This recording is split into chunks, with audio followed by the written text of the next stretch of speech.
Lucas, capítulo 2, a partir do versículo 1. Diz assim: Naqueles dias foi publicado um decreto de César Augusto, convocando toda a população do império para recensear-se. O primeiro recenseamento foi feito quando Quirino era governador da Síria. Todos iam alistar-se, cada um à sua própria cidade. José também subiu da Galiléia, da cidade de Nazaré, para a Judéia, a cidade de Davi, chamada Belém, por ser ele da casa e família de Davi, a fim de alistar-se com Maria, sua esposa, que estava grávida. Estando eles ali, aconteceu completarem-se-lhe os dias, e ela deu à luz o seu filho primogênito, enfaixou e o deitou numa manjedoura, porque não havia lugar para eles na hospedaria. Havia naquela mesma região pastores que viviam nos campos e guardavam o rebanho durante as vigílias da noite.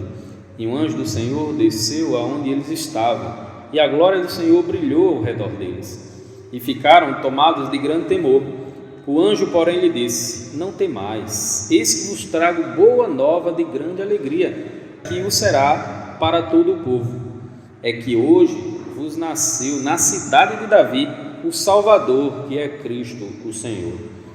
E isto vos servirá de sinal: encontrareis uma criança envolta em faixas e deitada em manjedoura. E subitamente apareceu com o anjo uma multidão da milícia celestial, louvando a Deus, dizendo: Glória a Deus nas maiores alturas, e paz na terra entre os homens a quem Ele quer bem. E ausentando-se deles os anjos para o céu, diziam os pastores uns aos outros: Vamos até Belém e vejamos os acontecimentos que o Senhor nos deu a conhecer. Foram apressadamente e acharam Maria e José e a criança deitada na manjedoura. E vendo-o, divulgaram o que lhes tinha sido dito a respeito deste menino. Todos os que ouviram se admiraram das coisas referidas pelos pastores. Maria, porém, guardava todas essas palavras, meditando-as no coração.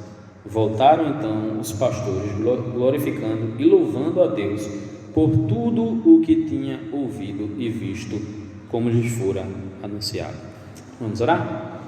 Pai, nós louvamos o Teu santo nome pela Tua palavra aberta e lida aqui, que ela possa fazer morada em nosso coração, que ela possa transformar as nossas vidas, nos livra das ciladas do inimigo e nos ajuda a crescer com a Tua palavra.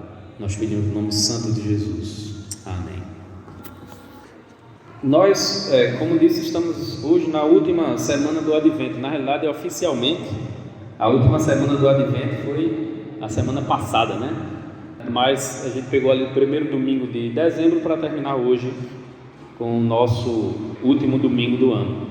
Nós falamos primeiro do tema esperança, né? Trabalhamos o anúncio que o anjo Gabriel fez a Maria. Depois nós trabalhamos sobre o tema do amor, e nós trabalhamos ali João 3 a partir do versículo 16, né? Porque Deus amou o mundo de uma tal maneira que deu o seu único Filho, para que todo aquele que nele crê não pereça, mas tenha vida eterna. A semana passada nós trabalhamos o tema alegria, e aí nós falamos sobre o cântico de Maria, né? Maria junto com a sua prima Isabel, as duas estavam grávidas de uma forma miraculosa, né? A de Maria ainda mais especial. A de Isabel, ela estava grávida de João Batista, era um anunciador, né? E ela já na sua velhice. Maria grávida do Salvador do mundo. Então as duas se encontraram, cada uma louvou ao Senhor com um cântico, e nós falamos aqui sobre o cântico de Maria. E hoje nós vamos falar, o tema de hoje é o nascimento do príncipe da paz, porque o tema hoje é paz, e Jesus é quem traz essa verdadeira paz para nós. É sobre isso que nós vamos falar um pouco nessa noite. Então, tanto Lucas quanto Mateus são mais detalhistas nesse relato do nascimento do Senhor, porque Lucas ele faz uma pesquisa profunda. Para as pessoas mais espiritualistas, talvez o método de Lucas não foi muito legal, porque Lucas estudou, ele fez uma pesquisa. É a mesma coisa quando a gente está estudando algum curso e a gente vai concluir o curso e precisa fazer uma pesquisa sobre aquele curso. Só que Lucas não estava fazendo o curso.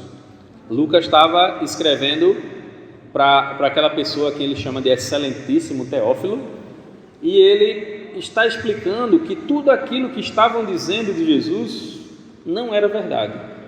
Então ele vai contar primeiro a história, ele traz o seu evangelho com a história de Jesus, e depois ele escreve também um livro de Atos contando a história dos primeiros passos da igreja ali no primeiro século. Enfim, então Lucas nos contou como Maria recebeu a notícia do anjo, contou como ela e Isabel glorificaram ali a Deus, e aí ele vai especificamente falar aqui sobre o nascimento de Jesus. Então a primeira coisa, pensando no tema da paz, que eu posso pensar aqui no texto, é que os poderosos da terra não são capazes de produzir paz. Se a gente pensar o contexto em que Jesus nasceu, estava muito distante daqueles poderosos da terra. Muito pelo contrário. Não existe nenhuma pessoa que seja poderosa o suficiente para trazer essa paz que nós precisamos. Veja, a gente já viu muitas situações, a gente vive num país difícil, né, de muita violência. Aqui no Brasil, mata-se o equivalente a 2 bombas atômicas por ano, né? Como se soltasse no Brasil duas bombas atômicas, imagina aí, mais de 60 mil pessoas por ano. Então a gente vive num país com muita violência, né? E de vez em quando a gente vê ali aqueles protestos pela paz. Aí a turma vai para a praia, às vezes lá em Copacabana, né, que é muito badalada, aí chega lá, solta um monte de pombas e tal, mas não alcança a paz. Porque essas coisas não trazem paz. Por quê? Porque a violência é intrínseca ao homem pecador. O homem pecador, ele é dado à violência, certo? Mas enfim, existiam muitas profecias a respeito de Jesus. E uma delas dizia que ele precisava nascer em Belém, né? Como afirma aí Miqueias 5:2. E tu, Belém de Efrata, posto que pequena entre os milhares de Judá, de ti me sairá o que será o Senhor em Israel, e cujas saídas são desde os tempos antigos, desde os dias da eternidade. Então essa profecia aí de Miqueias determinava que o Messias deveria nascer em Belém. Porém, Jesus não morava em Belém. Os pais de Jesus não tinha nascido ainda. Não morava em Belém, morava numa pequena cidadezinha, num pequeno vilarejo chamada Nazaré. Então diz assim o texto: naqueles dias foi publicado um decreto de César Augusto, convocando toda a população do império para recensear-se. O primeiro recenseamento, foi feito quando Quirino era governador da Síria. Todos iam alistar-se, cada um à sua própria cidade. José também subiu da Galiléia para a Judéia, a cidade de Davi, chamada Belém, por ser ele da casa e família de Davi, a fim de alistar-se com Maria, sua esposa, que estava grávida. Estando eles ali, aconteceu, completaram-se-lhe os dias, e ela deu à luz o seu filho primogênito, enfaixou e deitou numa manjedoura, porque não havia lugar para eles na hospedaria. Então aquele decreto do imperador romano César Augusto, querendo contar a população, e aqui eu uso o termo do mundo todo, né? Na realidade não é do mundo todo, é do império todo, né? Do império romano, que era um império muito grande. Então César Augusto, querendo fazer o censo e saber da população do império, decretou esse censo, e as pessoas tinham que ir até a sua cidade natal para lá dar o seu nome, né? E ali poder fazer a contagem das pessoas. Então Nazaré ficava a cerca de 105 quilômetros de Belém, se a gente fosse contar em linha reta. Se a gente fosse contar uma linha reta de Nazaré a Belém, dava 105 quilômetros. Mas obviamente eles não iam em linha reta, né? E a região ali é bastante montanhosa, né? Tem vales e montanhas a perder de vista. Então, imagina Maria, grávida, já perto de dar à luz, precisou fazer uma viagem como essa.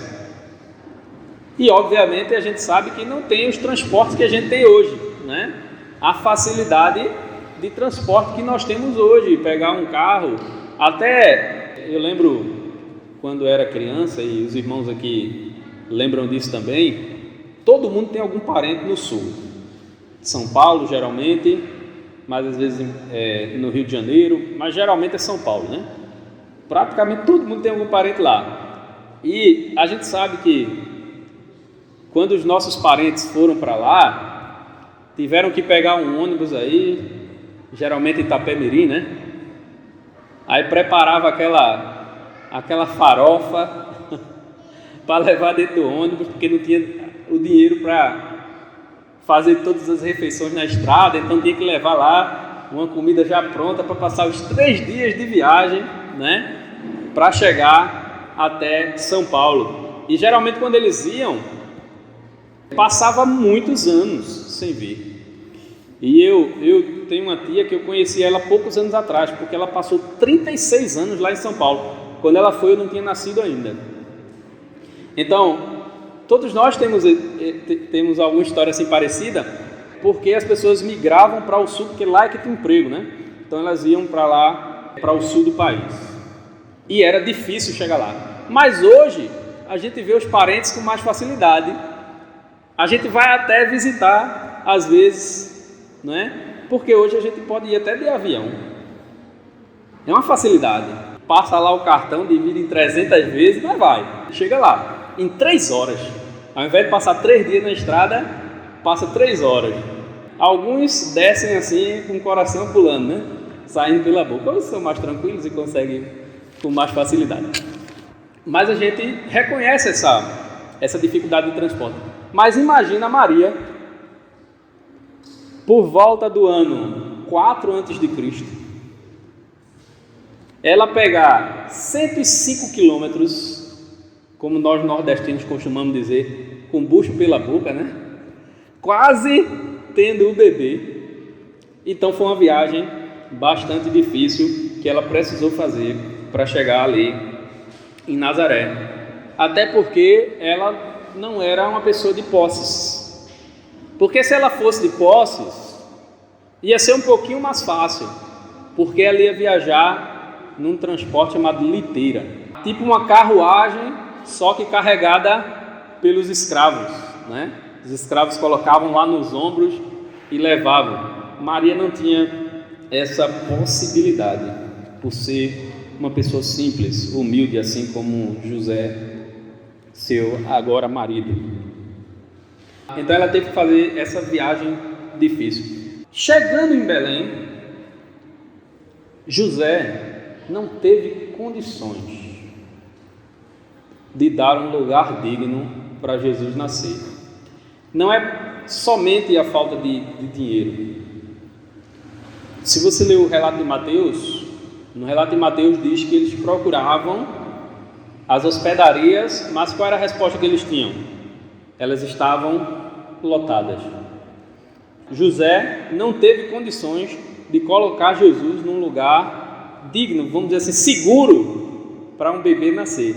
Ele teve que nascer numa estrebaria. Então imagina o que é o nascimento de uma criança numa estrebaria.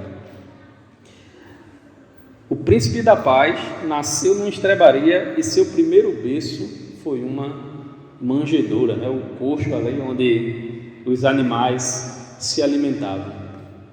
Aquele que veio trazer a paz verdadeira para o mundo, ele não nasceu num palácio, ele não nasceu junto ao imperador romano, né? Que era o homem mais poderoso.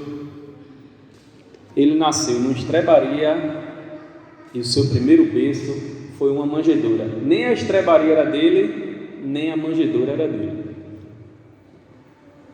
Ele veio de forma simples, porque não são os poderosos da terra que são capazes de trazer paz ao mundo. Os que nascem nos palácios e dominam sobre multidões não conseguem produzir paz. Tem aquele texto ali que eu coloquei, diz assim: a humanidade clama por paz, mas eles rejeitam o príncipe da paz. Não há como ter paz sem ter o dono dela. Não há como ter paz sem ter o dono da paz. Então, os poderosos do mundo tentam até produzir paz. Outros não. Outros se preocupam mesmo com a guerra. Alguns, durante a história, até tentaram servir a Deus, mas até foram orientados de forma diferente. Estava assistindo uma série esses dias sobre os reis da Inglaterra, e na época dos reis existia muita guerra pelo trono. Então você sempre tinha um primo, sempre tinha um filho, alguém querendo derrubar o rei que estava no trono para assumir o trono. E aí tem uma cena interessante que o rei e a pessoa que está tentando tomar o trono do rei vão para a guerra, vão batalhar. E aí tem uma mulher do lado da pessoa que estava tentando tomar o trono, que está numa capela ajoelhada, rezando, pedindo para Deus dar vitória ao seu marido. E a esposa do rei, a rainha, também está numa capela, orando ao mesmo Deus, rezando lá ao mesmo Deus, pedindo ao mesmo Deus que mate o outro e dê vitória ao seu marido. Então, em muitos momentos na história, as pessoas que se diziam cristãs, ao invés de buscar a paz que só Cristo pode dar, elas tentavam fazer a guerra, porque os poderosos do mundo não têm condições de trazer paz ao mundo. E aí essa frase que eu li aí nos aponta para o segundo ponto, que é: a verdadeira paz só pode ser encontrada em Jesus. Jesus nasceu para trazer paz. Versículo 8 diz: havia naquela mesma região pastores que viviam nos campos e guardavam o seu rebanho durante a vigília da noite. E um anjo do Senhor desceu onde eles estavam, e a glória do Senhor brilhou ao redor deles. E ficaram tomados de grande temor. O anjo, porém, lhe disse: não temais, eis aqui vos trago boa nova de grande alegria, que o será para todo o povo. É que hoje vos nasceu na cidade de Davi o Salvador, que é Cristo o Senhor. E isto vos será de sinal: encontrareis uma criança envolta em faixas e deitada em manjedoura. E subitamente apareceu com um anjo uma multidão da milícia celestial, louvando a Deus, dizendo: glória a Deus nas maiores alturas, e paz na terra entre os homens a quem Ele quer bem. Veja como Deus faz as coisas. Não só Jesus nasceu num lugar simples, como as primeiras pessoas que receberam a notícia do nascimento do príncipe da paz, do Deus conosco, o Emanuel, não foram as autoridades. Aliás, quando o rei Herodes ficou sabendo do nascimento, o rei Herodes mandou matar as crianças de 2 anos para baixo. Então, não foram as autoridades que aqui foi anunciada essa notícia tão importante. Quem recebeu essa notícia tão importante? Um grupo de pastores, pastores literal, pastores de ovelha, Um grupo de pastores recebeu a notícia diretamente de Deus. Deus mandou um anjo até eles, e aquele anjo anunciou. Quando eles viram aquele anjo, tomaram um susto. Imagina você lá, altas horas da noite, e de repente aparece um ser ali, meio que fantasmagórico, E aí aparece para você, e aqueles homens tiveram um susto. Ele disse: calma, vocês não precisam ter medo, eu vim aqui fazer um anúncio, que na cidade de Davi nasceu o Salvador. E aqueles homens receberam aquela notícia em primeira mão. Agora, é interessante porque o texto diz que os pastores foram avisados, sim, mas a notícia era para todo o povo. Deixa eu ver aqui, versículo 10, diz assim: o anjo, porém, lhes disse: não temais, eis que vos trago boa nova de grande alegria, que será para todo o povo. Então, a boa nova não era só para os pastores. A boa nova é para todo o povo. Para todo o povo. Porque Jesus nasceu para a salvação de todo aquele que crê. Então, todo o povo poderia se alegrar com aquela notícia, porque era uma notícia esperada por todos. E aí o sinal dele, olha, está lá em Belém, porque eles estavam fora da cidade, e o sinal é o seguinte: vocês vão encontrar uma criança numa manjedoura. Veja, eu imagino que os pastores ficaram um pouco confusos. Como é que nasce em Salvador e nós vamos encontrar ele numa manjedoura? Mas foi lá que eles encontraram a Jesus. O sinal indicado pelo anjo parecia ser estranho, mas em seguida os pastores tiveram ali uma visão celestial, porque apareceu uma grande legião de anjos, né? Uma milícia de anjos que apareceram ali. E aqueles anjos começaram a louvar ao Senhor, dizendo que aquele menino veio trazer paz à terra. Glória a Deus nas alturas e paz na terra aos homens a quem Ele quer bem. Jesus nasceu para trazer paz. Mas é interessante que a paz aqui não é para todos. A paz aqui é para quem Ele quer bem. Se você um dia teve um encontro com Cristo, isso significa que Jesus lhe quer bem. E se você está aqui nessa noite e tem a oportunidade de ouvir o Evangelho do Senhor, é porque o Senhor também lhe quer bem.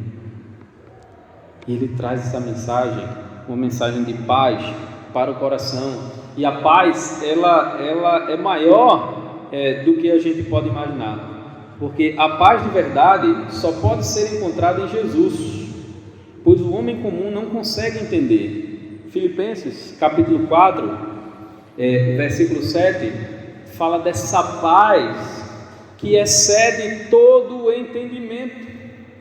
O homem comum não consegue compreender essa paz, porque essa paz não implica ausência de dificuldades. Essa paz não indica a ausência de batalhas. Essa paz é maior do que a gente pode entender. Quando Paulo e Silas foram presos, estavam acorrentados num calabouço. E se o pessoal reclama das prisões, né, que a gente tem hoje em dia, imagina as prisões antigas, né, debaixo da terra, um lugar úmido, sem nenhum tipo de conforto, e eles estavam lá acorrentados. E o que foi que eles fizeram? Se lamentaram? Choraram? Blasfemaram contra Deus porque estavam ali? Simplesmente por estarem fazendo a obra? Porque eles foram presos por nada. Eles louvaram a Deus e começaram a cantar. Por quê? Porque no coração deles habitava uma paz que excede todo o entendimento. Então, com Cristo, nós temos essa paz. Mesmo que a pandemia esteja assolando e esteja perto de nós conseguimos manter a paz, porque ela excede o nosso entendimento. Mesmo que estejamos sob perigo de morte, nós conseguimos manter a paz, porque ela excede todo o entendimento. O homem comum não consegue entender, às vezes a gente mesmo não consegue compreender, mas a gente sabe que Jesus nos dá essa paz. Ele disse: olha, eu vos deixo minha paz, a minha paz vos dou, eu não vos la dou como o mundo a dá. O mundo acha que paz é ausência de batalha, mas não é. Paz é o descanso que o Senhor dá no nosso coração, porque nós temos a certeza que um dia a nossa salvação será efetivada, né? Quando nos encontrarmos com o Senhor. Terceiro e último ponto: o resultado de se encontrar com o príncipe da paz é a glorificação a Deus. Versículos 15: e ausentando-se dele os anjos para o céu, diziam aos pastores uns aos outros: vamos até Belém e vejamos os acontecimentos que o Senhor nos deu a conhecer. Foram apressadamente e acharam Maria e José e a criança deitada na manjedoura, e vendo, divulgaram o que lhes tinha dito a respeito deste menino. Todos os que ouviram se admiraram das coisas referidas pelos pastores. Maria, porém, guardava todas essas palavras, meditando-as no coração. Voltaram então os pastores, glorificando e louvando a Deus por tudo o que tinham ouvido e visto, como lhes fora anunciado. A notícia era tão boa que os pastores não poderiam esperar amanhecer o dia. Eles tinham que simplesmente correr até Belém para encontrar o Messias, para encontrar o Salvador do mundo. Eles não podiam esperar outro momento. Imagina aquela notícia que a gente tem, muito boa, mas que a gente obrigatoriamente precisa esperar, então a gente fica ansioso, né? Os pastores não esperavam, eles correram e foram até Belém. As orientações que o anjo deu não eram muito claras, ele falou apenas que ele ia encontrar um menino numa manjedoura. Então não foi muito claro, mas ainda assim eles acharam o local onde a criança estava junto com seus pais. E ali eles contaram o que tinha acontecido, o encontro dele com o anjo, depois aquela legião de anjos que apareceu glorificando a Deus por aquele acontecimento. Veja, tanto no nascimento de Jesus quanto na morte de Jesus há situações miraculosas. Aqui nós temos a estrela que guia os magos até Jesus. Nós temos o aparecimento dos anjos para os pastores. Na morte de Jesus, por exemplo, a Bíblia diz que ressuscitaram diversos mortos. Pessoas que tinham morrido já há algum tempo, e as pessoas começaram a topar na cidade de Jerusalém com aquelas pessoas ressuscitadas. Então, tanto no nascimento quanto na morte de Jesus, aconteceu coisas incríveis, porque não é o nascimento e a morte de um qualquer, mas é do Salvador do mundo, e por isso coisas inimagináveis aconteceram. Então aqueles pastores maravilhados começaram a contar ali a Maria e a José, não sei se tinha mais gente ali, e eles começaram a contar o que tinha acontecido, e maravilhados com aquilo. E é interessante que Lucas traz uma informação sobre a pesquisa dele. Versículo 19 diz assim: Maria, porém, guardava todas essas palavras, meditando-as no coração. Ou seja, essa história Lucas ouviu diretamente da boca da mãe de Jesus, diretamente da boca de Maria. Foi Maria quem contou essa história para Lucas. E de vez em quando ele usa esse artifício aqui, então ele mostra uma parte da sua pesquisa aqui, né? Nós já passamos o Natal, foi no dia 25, hoje estamos no dia 27, mas nós precisamos parar e pensar sobre a importância desse nascimento do Senhor, e como o nascimento do Senhor, ele pode transformar as nossas vidas. Como o nascimento do Senhor, ele pode trazer paz ao nosso coração, porque Jesus é o príncipe da paz.